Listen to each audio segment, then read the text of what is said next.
Well, today we're putting together the largest package for victim survivors of domestic violence in our state's history, close to $500 million in investment. And I think one of the silver linings of the pandemic, and yes, we focused on the health support, we've focused on economic and business support, but we don't want any single person in this state to be left behind.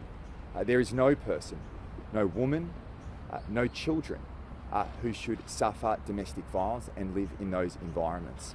And from a state's perspective, we want to do everything we can to ensure that that support is provided for survivors of domestic violence right across our state. And I'm very pleased to say with the Treasurer, in putting together this package, we know will make a real difference. And the advocates from Domestic Violence in New South Wales support that they have provided 75 new refuges with wraparound services in locations which we know where there is need and where that support will be, as well as a significant investment in social and affordable housing. A couple of hundred new social and affordable housing investment today, which will ensure that those women and children who are domestic violence survivors are given the support and care that they need. No one should suffer in this way, and we know that this significant investment today will make a real difference to women and to children right across our state.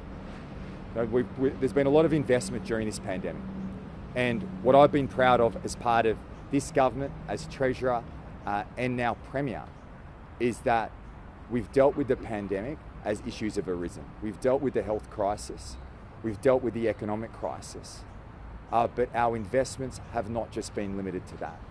We want to make sure every single person across our state gets through this difficult time. And whether it was our announcement on the weekend with Minister Taylor in relation to record investment in mental health support, because we know many people, particularly many young people as school goes back, have suffered significantly when it comes to mental health illness. And that support that we provided, that significant investment yesterday, we know will make a real difference to people's lives, particularly our young people. Our record investment, which Minister Keane announced on the weekend in social and affordable housing, our skills investment, and then today support for those women and children who have suffered domestic violence and are survivors. We want to make sure every single person right across this state gets through this difficult time.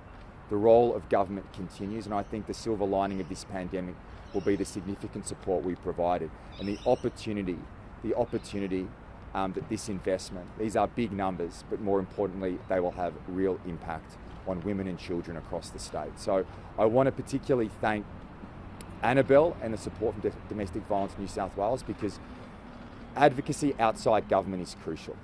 The public service doesn't always have all the solutions. We listen to advocates and take action. And I really do believe this investment today will make a real difference.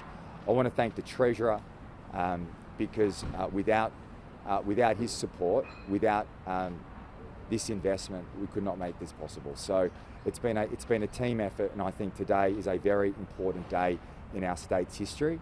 And I think we'll look back on this day with this significant investment and know that it made a real difference to people's lives.